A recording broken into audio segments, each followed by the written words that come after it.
and welcome to Hot Flush Lawyers, the podcast where we discuss the menopause and its impact with business leaders, healthcare professionals, and other inspirational women who bring to life their personal experiences of the menopause, discuss how times have changed, and share how the menopause has affected them in their lives and careers. Now, over to our two hosts, Clare Thornton and Amanda Gait. We hope you enjoy this episode of Hot Flush Lawyers.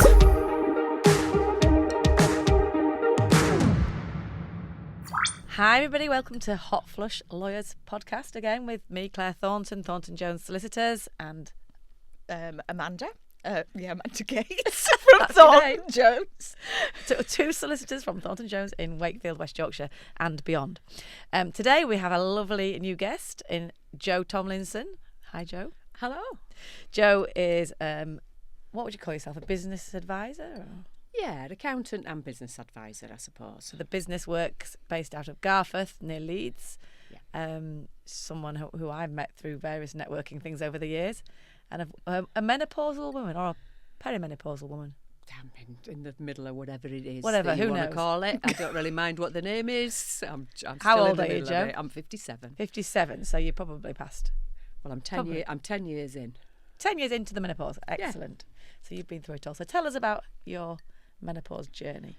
So probably about 10 years ago, I noticed that things weren't quite the same anymore. Mostly with ability to cope with things. I've always been a coper.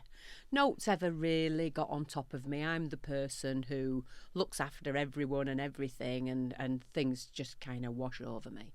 I deal with high stress in work a lot. I've got I'm single parent to twins. You know, I've had a lot of stuff go on and notes ever phased me. And suddenly I'd find that I was sobbing in Costco car park because I couldn't find my bank card. And my dad phoned up this one time and he's like, what on earth is the matter with you? And I couldn't get the words out. And I was I'm 47 years old, however old I was at the time, and I can't afford to pay for my eyes testing. And it's like, but that isn't true. And I'm like, but I haven't got a card to make the payment. So it was true in my head at that time. But honestly, you would have thought one of my kids had died or something. I was absolutely distraught. And I'm like, this is just craziness. And I was also at the time starting with hot sweats. And I ended up to a point where other things like this had happened. There was one time when the toilet wouldn't stop flushing that literally was the end of the world. And I'd not long been seeing Carl at the time, and it was in his house. So imagine how that conversation went. It was slightly one-sided. Anyway, and then the hot flushes were affecting my sleep a lot, but also my professionalism, because I was having to have fans in the office, and I would be having a meeting with a potential client, and I'd be like, oh, just take my fleece off, take my cardigan off, take my jacket off, whatever, I'd put it back on. Now the fan needs to be on because I'm literally burning up, you know, and then that's back off again. And I'm like, what must these people think of me, that I'm constantly trying to regulate my temperature all the time during a business meeting? It's not acceptable. And Did you join the dots at that point as to what it was, or were you just like, oh my God, I'm going mad? No, I think I did join the dots because my mum had quite a difficult menopause, and I knew she used to call them her whammies. I'm having a whammy. And if you bought her a dressing gown, you had to buy her a really thin one because she would layer. Everything was layered, and it all had to be thin layers because she couldn't cope with anything thicker, and that she couldn't get off quickly.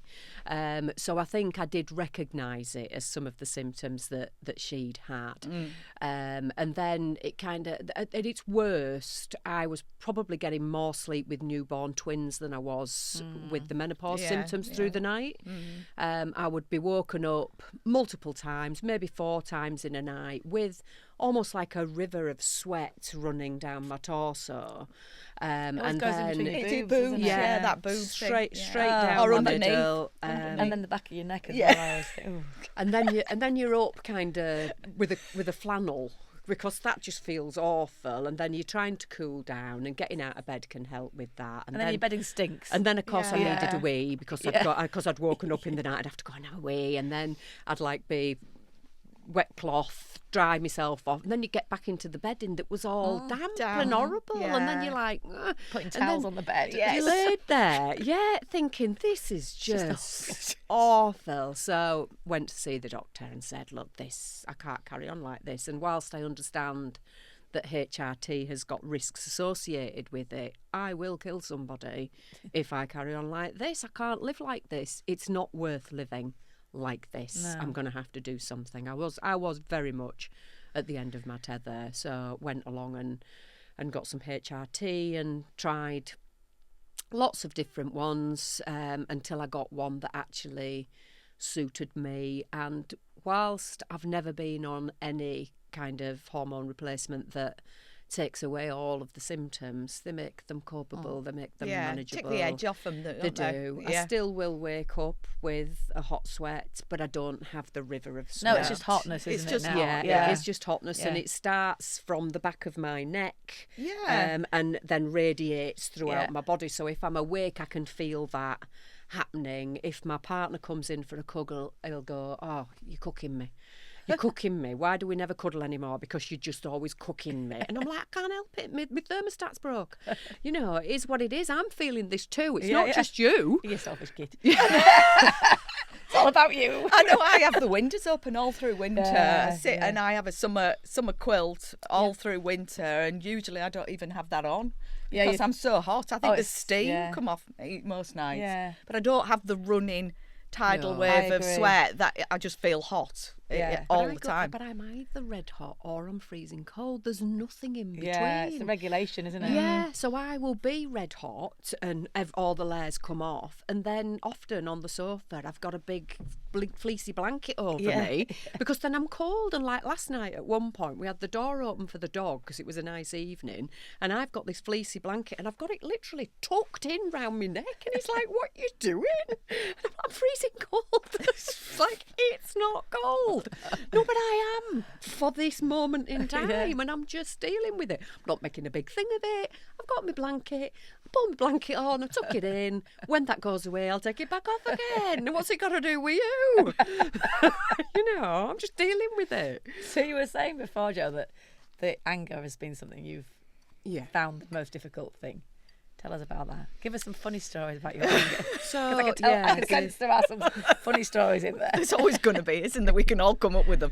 Yeah. So the anger with this toilet that just wouldn't stop flushing. So I'd only been seeing him for 2 or 3 years, and he still had his place over in Shipley. And this particular morning he'd left before me, so I was getting up ready for work.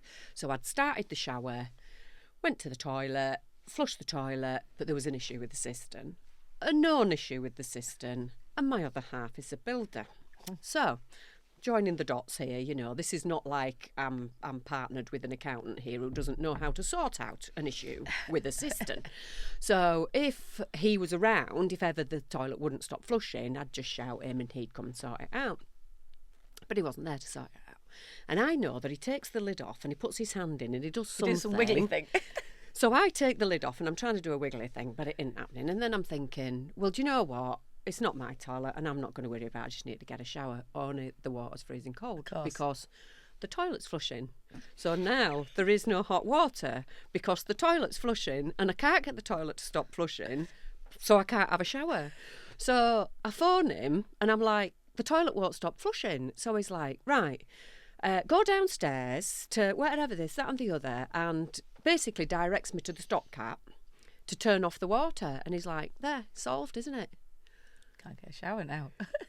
No, it isn't solved because I haven't had a shower and I need to have a shower, which means I now need to drive from Shipley all the way home to get a shower, to get changed, to go to the office. No, it isn't sorted and it isn't fine. I was livid. Honestly, it was a good job he wasn't there because I probably would have killed him in that moment. But I think that's the thing. It is just a toilet that won't stop flushing. You know, it is a fairly regular thing that happens to people in their life. And it isn't generally life-threatening unless it happens to a menopausal woman. And it was his reaction to it was normal, I guess, and my reaction to it wasn't. But it was the same thing. It was the same thing. And you do just see then that's a normal reaction. That's not a normal reaction. Something's got to give, hasn't it? Something's got to change. And I'd gone cold turkey fairly recently, not out of choice, but I'd run out of my tablets, and the doctor had said about going on to patches. And there was an issue with supply. There was something, and I ended up being without for a month. So I was always like, oh my God. I had cold turkey for a month. Everyone knew about that. I bet they did. Was it instant that it changed? It wasn't quite instant. I think it kind of crept up, but crept up fairly quickly. I had to go without it for 5 days very recently, just because the pharmacy didn't have anything in and we couldn't get it.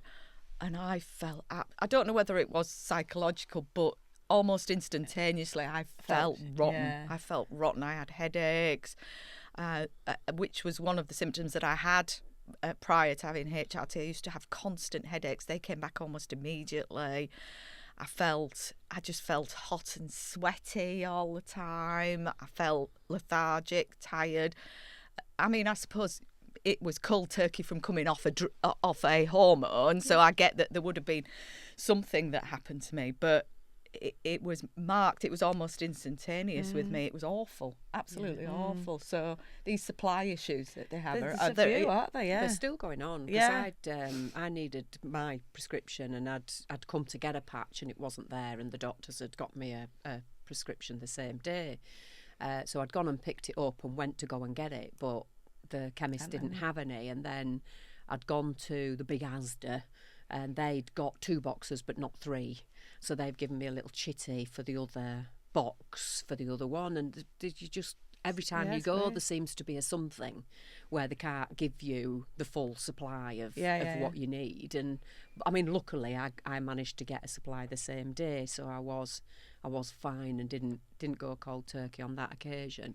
But a few months ago, when I had gone cold turkey, do you know, I can't even remember why I was angry this one particular day. I don't even know whether it might have just been over washing up. But I might have come in and couldn't even get to the sink for washing up, which is something that does happen in my house, where I have 3 grown men and me, 2 of them be my sons, and nobody seems to be able to see. It's weird, isn't that it? the washing up is piling up, and we have a dishwasher. Yeah. But anyway, this one particular day I was angry over something, and I came in and felt this anger rising in me, and I don't want, if it is disproportionate, I don't want other people to then suffer that and me have to apologise for it later, because it's bad enough that you feel like that, but then having to go around and with your mop and bucket and clean up after the issues that you've caused because of your anger later just makes it feel even worse. So I went upstairs. So I just went upstairs, closed the door, and climbed into bed. So I thought, I will have my anger here. And the red mist had full on come down. I could feel my heart almost beating out of my chest. You know, you were talking about palpitations. And I could feel the blood coursing through my veins. And normally, if I, climb into bed, I'm feeling tired or whatever, I'm fiddling with my phone. You know, I'm always fiddling with my phone. My phone never leaves my hand. But I couldn't even look at my phone. I couldn't be distracted by kittens doing funny things or anything like that. None of that was going to work. So I was just literally in my own space, feeling angry, and I thought, well, I might fall asleep, you know, and then that'll be some kind of remedy. No, 2 hours later, I was still there thinking, I'm feeling like it's dissipating a little bit now, and a bath is a real, almost meditative thing for me. So I thought, I'll have a bath. So I ran a bath. Had a bath, had a nice soak in the bath. So it was probably 3 hours I was upstairs. Anyway, I did feel a lot better. I felt a lot more in control. Came downstairs, went to the living room door and said to Carl, do you want a cup of tea? And he's like, do I want a cup of tea? If you were going to bed, you should have said you were going to bed. I've had to make my own tea and all this, that and the other. I mean, I literally had just come down. Yeah. You were like, back on the ceiling. And I'm like, I didn't know I was going to be upstairs for 3 hours. I wasn't in another country. You could have come and found upstairs. Do you not come upstairs and ask how you were? Yeah. He probably knew not to come upstairs. Not at any point did he come, did he text, did he anything and say, are you all right? Or Just where's my tea? You've been yeah. missing. Do you want any tea? Or do you want a cup of tea or anything? Yeah. No, but I think sometimes because you do show these all of a sudden flash anger spells, the ones that live with us, they have coping mechanisms for it too. And sometimes that is walk away without losing eye contact and leave the room. Don't turn your back on her. Exactly.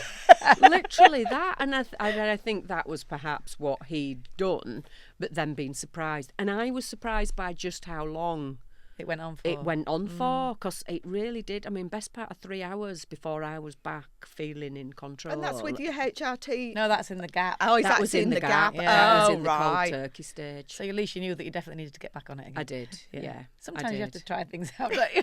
And you think, oh no. Yeah, I'll but I just- I can't remember what I was waiting for. I don't know whether they wanted to do blood tests or something, because I think when I'd run out of whatever it was and they'd said they didn't really want me on an oral HRT anymore because I'd been on it for such a long time, and they wanted to try me on patches. So and what there were you on a was- tablet of? An oestrogen tablet? I was previously on a combination Oh, okay. tablet, but I'd been on it for a lot of years, and they were saying that actually it was better if you went with a patch because it wasn't taken orally. There were lower risks Right. because of the way that your body processes Yeah, it. yeah. So they wanted to move me onto a patch.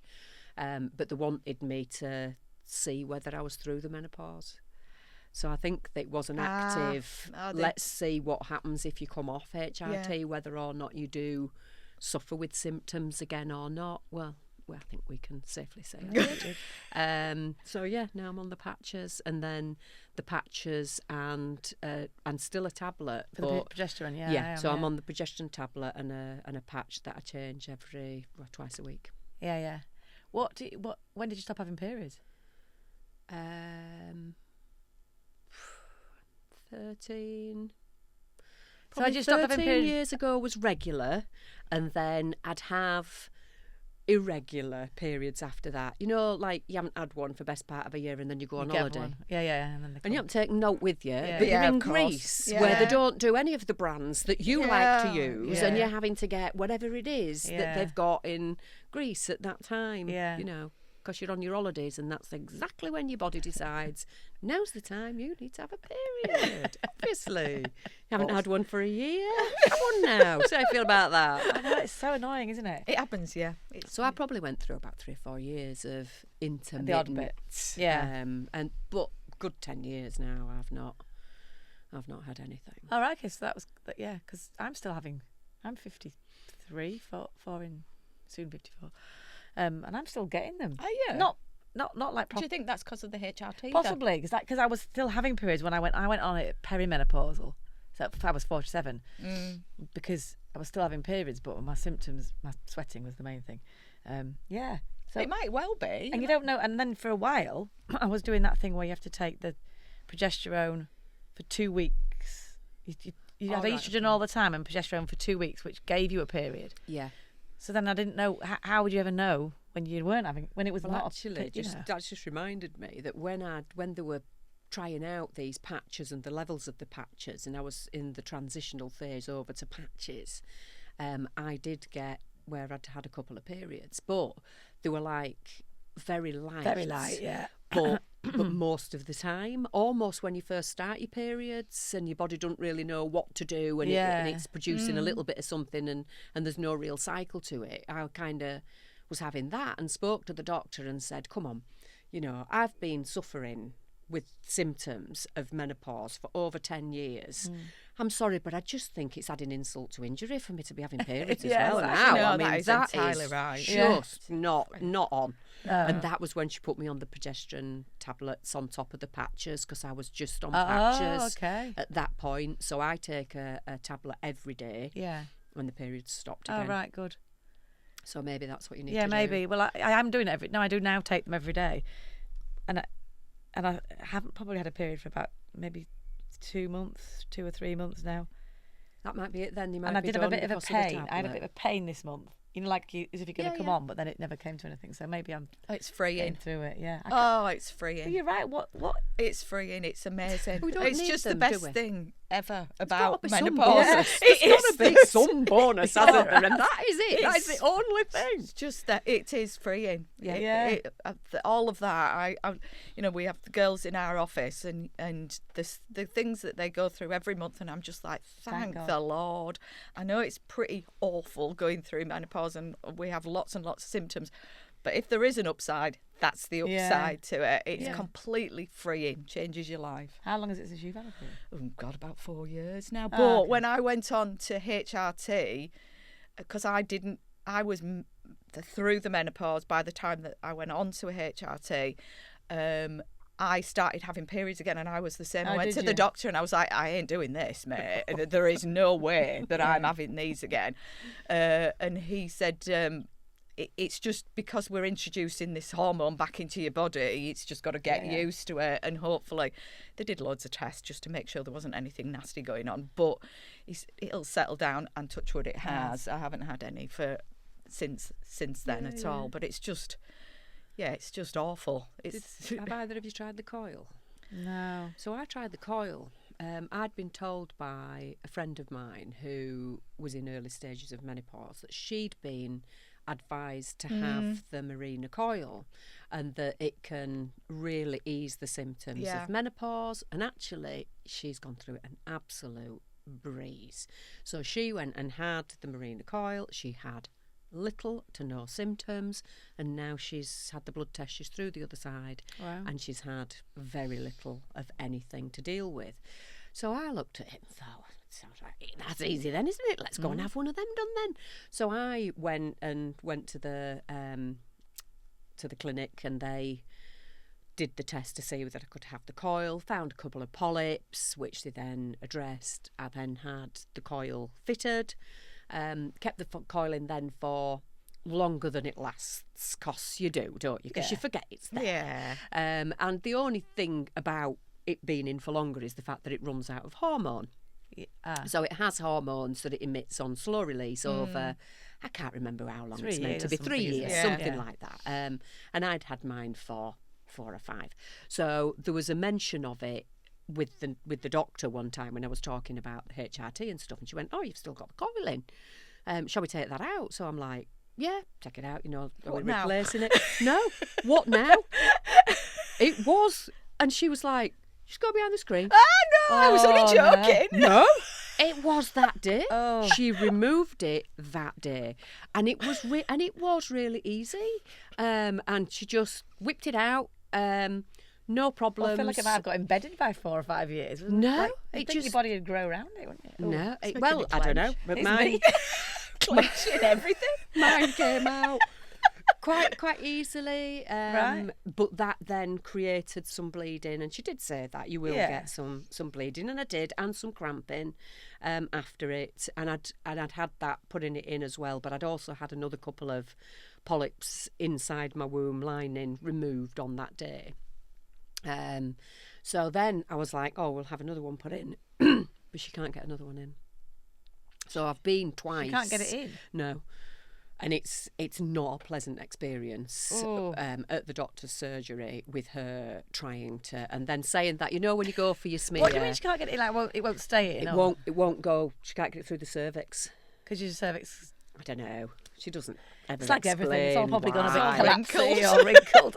When you go for your smear and they'll say, if you can put like your clenched fists in the small of your back, and it tilts your cervix, doesn't it, so that you get easier access and all that kind of thing. So she had me doing all those things, and but no. And then she'd said, this was at a time when I was then, for a little while after I'd had that removed, getting the periods again for a short period of time, and she said, come when you're on your period, because it can open the cervix a little bit, and it makes it easier for access. And still no. And she's like, come and we'll try again. I'm like, no, we're just not. We're not. I don't relish want to be fiddled with that.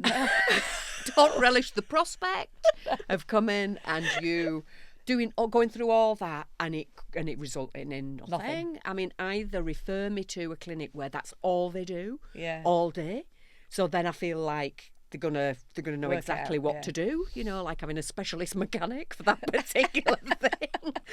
Or let's just not. Just stick a patch on it. It's much easier, isn't it? Oh, yeah, it is. I've gone- Getting your I've legs gone in the with stirrups for patches, that. and I'm just not. Yeah, I'm just not. Not doing it. No, but I did have one for a while, but I didn't get the easy ride of symptoms that my friend had had No. from it. But for some people, I think it is. I've got two relatives who both are on the coil, and they've said it's been life-changing. Absolutely worth a go. life-changing. it is worth a go. One And of if you them do has- go to the clinic, and Yeah. they do manage to get it in quite easily. I mean, I didn't really feel. I mean, I was having polyps removed. I felt the polyps removal, and having your legs in stirrups is never the most pleasant experience. But the actual putting the coil in, I don't think was a bad experience. I'm just in laughing because itself. I went through the procedure to have the coil fitted. They recommended that I had the coil fitted after my second child. And it wasn't until, obviously, I was in the stirrups and they were shining a light up my nether regions that they said, "You've only got one tube." I went, "Yeah, because I've had an ectopic pregnancy." And they were like, "Oh, well, we can't do it." And they were already in there. I was like, what am I doing could here? have Did you not mentioned read my before. notes before? I didn't know you'd had an ectopic pregnancy. Yes. Oh. In between Harry children? and Oh. Alice, yeah. So do you lose a tube when you've had an ectopic pregnancy? Well, it exploded. The Most- baby was most of in the there. time. The Most of baby- the time, you Oh, don't do lose you? your I didn't tube, know yeah. that. Yeah, the baby was in the tube and it exploded. Yep. I And learned very something painful. new. And very, very painful experience. It's I've very, heard. very, very painful. Ah. Yeah. Did you know you were pregnant? I thought I was normally pregnant, so I'd had a pregnancy test and thought I was pregnant. Yeah. And one of the things with ectopic pregnancies is your hormone levels when you're pregnant almost double every day, whereas with an ectopic it goes up very, very gradually. Right. So they'd taken me for an early scan and couldn't find anything, and then cells or baby Yeah. or whatever they look like. And they said, "Oh, well, that's quite normal because you're quite early." And I'd gone because I'd had a bit of bleeding and they'd done that. And so they started taking these blood tests and they kept saying, "Well, it's going up, but not as much as we'd like, not as much as we'd like." And they just happened to say to me on one of these days, it was over the space of like 4 or 5 days, "Have you got any pain anywhere?" And I said, "Yes, in my shoulder." Oh, that's a symptom, isn't it? Yeah, and they went, "You must come into hospital now." And I was like, "What?" Because they were on the phone. "You must come into hospital now. Don't panic, but come in now." And it's when you're internally bleeding, apparently, with the pain in your shoulder. Which is what we've talked about, Yeah. shoulder pain. We've Yeah. talked about so many women in menopause seem to have left shoulder pain. Yeah. Which Yeah. is what I think ectopic pregnancy was. Yeah. Left, yeah. Was it Well, I left can't shoulder? remember which shoulder it was. I just remember just- there was a pain in my shoulder, and it was just bizarre. And I just happened to mention it, and they were like, they didn't even say, "Have you got a pain in your shoulder?" I just said, "I've got a really bad pain in my shoulder. It's really hurting." And then you were like, in. And they were, and "Must come in now." And it's when you're bleeding internally. So what do they do? Then they just do some operation or something, do they? They cut you open, drain the internal bleeding, and take the tube out and So whatever hence it you is. have one tube. I've only got one tube. Yeah. Yeah. Wow. Yeah, so I always make the joke, which I did this week, and my trainee solicitor thought that I was being truthful. I've got a gristly lump in my leg, and I said to her, "That's my ovary because it floats." And she's only a young girl, and she was like, "Really?" I went, "Yeah, I had an ectopic pregnancy. It's not attached. It's down my leg." Was it yesterday? It was April Fool's Was it Day April yesterday. Fool's No, it Yeah. wasn't April Fool's She Day. was I at know, because they wouldn't believe me on April Fool's Day. No. Although I did show her an April Fool, and she was like, "Really?" I was like, "Good God, you're gullible." It's young people for you. Down your leg. Quite impressive. Sorry, we That's all right. digress. We did. That's an interesting conversation about ectopic pregnancies that I didn't know. It's another problem that women have. Yeah, why were we talking about? We'll talk about wombs and having And the coil. The coil, that's coils, why. put Yeah, in Having sorry. coils. Yes, sorry. Yeah. We had our menopausal moments. Yeah. When I'd gone, my sons don't drive, unfortunately. 31-year-old, they don't drive. But one of them had come with me to the hospital to just keep me company. He says, I'll come with you. So he's waiting in the waiting room. I came out, and these polyps had been removed. They were quite painful, I have to say. Yeah. They had said to me, take paracetamol before you come. But I'd forgotten. And I'm not sure paracetamol were really going to I touch don't think it. it's going sides, to touch no. it, is it? So I'm in the stirrups and they're like, oh, there's a couple of polyps here. We'll just laser them off while we're here. And then she says to me, oh, your toes are curling. I'm thinking, well, yours would be as well. You're lasering inside me won't be here, you know. And then afterwards she's like, are you all right? And I'm like, yeah, I'm fine. And she's like, do you want to wait here for a bit? And I'm like, no, my son's waiting for me. So I got out of and I'm just thinking, get me out of this room. I just want to be out of this room. So I went and grabbed him from the waiting room, and we'd come up the stairs it was in Pinders, and we'd come up the stairs, and he headed towards the stairs. I'm like, you've no chance. My legs are like jelly. Oh, really? There is no way I can support my weight downstairs at the minute. And we went down and we sat in the cafe and got a coffee so that I could take some paracetamol so that I could drive home. Oh, Because the God. pain was just, you know, when pain comes and it comes in spikes. Yeah. And I just needed to chop the tops off the spikes Yeah. so that I could drive safely home. God. So did they not do it with some sort of local anaesthetic or something? Oh, God, you know what? If it was a man, they would. Yeah, the No wood. thing. I think if I'd have kicked up a fuss, they would. But I'm a northern bird, you know. Yeah. You don't like to let people see that you're in pain No. or express it verbally in any way. I remember going over the handlebars of my mountain bike one time, and I'm laid in the reeds. I'm laid in the reeds. It was at St Aidan's, and we'd come down this hill anyway. I hadn't taken the corner at the bottom very well, and ended up going into the long grass at the bottom, flipping over the handlebars. And I'm laid there thinking, I wonder if anybody's seen me. And then I could feel Carl's presence. He'd come back to get me. And I was like, can you just move that bike out of the way? Because I was like tangled up in it. And I'm laid there kind of in the fetal position, assessing my injuries and trying to work out if I'd verbalised anything at the time that I'd fallen, because I would have been horrified Oh, would you? if I'd have screamed or anything like that. And from what I can remember, and Carl did corroborate this, I had kind of like a guttural, as the air expressed from my lungs, because I'd kind of landed face and chest onto the ground. So yeah, but I would have been horrified if I would have screamed or shouted in pain or anything like that. I'm like, Or if somebody had seen it happen. Absolutely. and the first question I asked him was, Did anyone see me? Yeah, I got knocked Did over, and anyone that was see? the first thing I asked. Did Yeah. anybody see that? Because that was so embarrassing. Yeah. And they were like, "We're sending for an ambulance." I'm like, "No, just tell me that nobody saw me get run over." It was a bit like that when I got knocked over as well. Yeah. And it took them 2 days to find one of my shoes.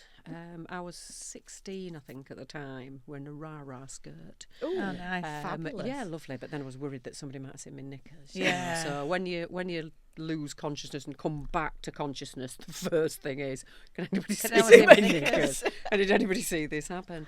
And then where's my shoes? And off I was setting down the path for this one shoe that it was like about 4 houses down the road to get this shoe, and the other shoe, it took them 4 days to find. It was on somebody's roof at the other side of the road.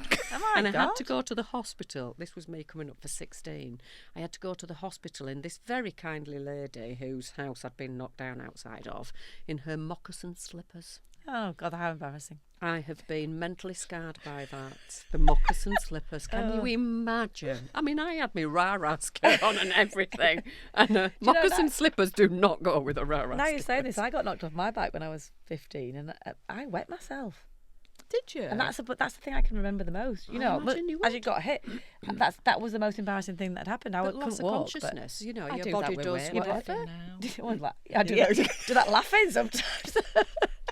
That's I have to wear a tenner when I'm doing my weightlifting, just in case. That's another joyful thing, isn't it? Has any of these things that we've talked about, just sort of trying to go back to where we were, how did it impact upon work, or didn't it? Or were you able to just carry on regardless at work? I did carry on regardless at work, with the aid of fans and things. And then just the other thing for me was emotion. So along with anger, obviously, tears can be another emotion that we feel, and I would feel things stronger before I was on the HRT, and something would happen in work that wasn't an outcome that you were looking for. Maybe you were looking to sign a particular client and you really thought that it was going to happen, and then it didn't happen, and it's just part of life, isn't it? You just roll with the punches. You get over it normally. You know, it don't affect me really in any way, but I would be close to tears, and then I would just go home. So I'm not for crying in the office. No. Absolutely not. You will never see me cry in the office. I will go home if I'm feeling like that. And my team know me well enough that if something happens and they will ask, are we allowed to hug? No. And don't speak of it. And we have a WhatsApp group, and if something's happened, I will tell the team on the WhatsApp group, so that I don't have to tell them personally. Oh, really? So that then it cannot be spoken about at work. Something they need to know about. If I feel that I will let that overcome me with emotion, then I will tell them in the WhatsApp group, so that I don't have to tell them personally, because sometimes I just can't control that, and I do not want to be that person who cries at work. Is that always been the case, or is that a menopausal thing? It's more. It's got more. It's more during menopause than it was before. So the ability to just cope with stuff generally can either lead to emotion that might end up with tears, or emotion that might end up with anger. And that's still the same with your HRT then? It's less. It's less. It's less. It's more on control with the HRT, but it's still there, you know. And sometimes I can still, as my right-hand man, who's a woman, would describe, shoot from the hip sometimes, and with her more, because she knows me more, and you do let your real self, you know, we temper our real self around people sometimes, don't we? We'll say, I won't deal with that today because I need to deal with it in a more professional manner. I don't want to feel the emotion of it. I need to let the emotion subside before I deal with that. And that is something that I've always done, you know. Something's happened in the office. I remember once doing a contract at Burberry, and somebody had done something in this meeting that was a wider than a team meeting, and mouth just wouldn't stop flapping. And I'm like, okay, we'll deal with this later. And after the meeting, she knew. She said, well, you only need to look at my face and you know you've done something wrong. And she was like, oh, can we have a chat? And I'm like, you don't want to talk to me today. No. Leave me today. We'll talk about it when I'm no longer feeling emotional about the experience, and then we'll talk about it in a more professional manner. And I think we're all, we all normal, need to do that, don't we? And I think that is something. If more people did that, the world would be a better place. It certainly would. Yeah, but recognising that is not as easy when you're going through menopause. No, but I think I don't know about you, that I mean I've always had hormonal peaks and troughs throughout my life with regards to my periods. There was always a week during the month where I could have stabbed my husband or anybody that got in my way, but it just got worse and worse and worse during the menopause. I feel that HRT allows me to recognise that I'm being a bit silly and irrational, and to then take a step back from it, which is what I wasn't able to do when I was going through it. It was just the explosion, very much like you, over things that now I couldn't probably even tell you what they were. They were just ridiculous, and I have apologised to my children and said, I bet I was really awful. I bet I was an awful mother when I was going through it, just because I overreacted to things that now I wouldn't. It would just be something and nothing. But I think that the HRT has helped me, very much like you, to be able to say, I can see that coming. I recognise that's not the normal way to behave. I'm going to take a step back from it a bit more. It doesn't get rid of it. It just allows you to be a bit more normal with regards to your reaction. I think it is a normal reaction. Like we say it's not normal, but menopause is normal. So the reactions that we have during menopause are normal. It's just that they're not us as we used to be, and we need to be able to deal. Disproportionate, though, can't they? They can. That's the thing. And my other half will say, you can't unsay something. And you can't, and I've heard myself saying this. I've got a 13-year-old great niece, and she can be very hormonal now, and she'll say things and do things to her mum and to my sister, and I'll say, you know, they don't deserve that, you know, and it wasn't them, and they don't deserve it. And I understand that you've got to have an outlet, but, you know, think about them. They're people too. It isn't just you in this world. You've got to think about other people, and you've either got to get better at not saying things that hurt people, or you're going to have to get better at apologising. Yeah. Because the way that you're living your life right now is leading to a lot of necessity to apologise, and you're not great at it. So you either need to develop that skill a lot better, or just not say it, just not do it. And I think those things that we lived through when we were teenagers, hormonal teenagers, we're going through a very similar experience again now, in the emotional sense that we were then, but as maturer adults, we can recognise it in a way that my 13-year-old great niece doesn't recognise it. No. She just thinks the world's out to get her. Yeah. But that bit of their brains isn't developed at that age, is it? To be able to do No. that, whereas our brains are very highly developed. But you still find yourself sometimes being, even when you know that you're being irrational, you sometimes can't control it, can you? But So we've got you're a right, better move toolkit. away. Yeah, we've got a better chance. We And have. And I'll say to her, you know, what is your coping mechanism? We all have to find coping mechanisms for life. You know, life doesn't always go our way, and we have to find coping mechanisms for it. And I know that going up to bed, having a bath, doing things like that, having massages, these are things that help me with my stress levels. And for some people it's reading a book, and it might be reading the same book over and over, or listening to music loudly through a headset, or whatever it is, going for walks. Find your coping mechanism. You've got to find your coping mechanism to deal with whatever stage of life you're in. And if it is menopausal, then the way that we deal with it as women is different for each person. But we've got to find our coping mechanism, because we've got to get through this, haven't we? And our loved ones, it would be lovely if they were still there at the other side of it, and we hadn't pushed them away during this time because we couldn't cope with what was happening. And considering speaking to somebody about having HRT, and I understand there are risks, and not everybody wants to take on board drugs, and it is drugs, but finding a way, you know, you have to find your coping mechanism for whatever it is that you're dealing with in life. And it does vary, but talking to other people who are going through it, they might just have something that you hadn't thought about to help you navigate through it and get through to the other side. And there is another side, isn't there? You know, we will get there. Oh no, there Well, is. I think fabulous now. Yeah. I feel so much better, and I feel myself again. Although my husband says it's not the same self. Yeah, he did. But it's not a bad thing. It's just that I'm just older, and so it's a different self.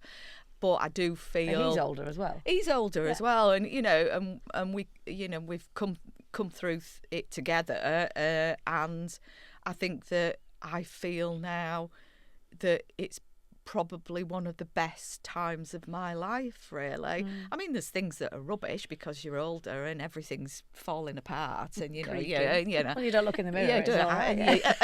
and your toes hurt, and you've got another line, and your ears itch, and someone else has sagged.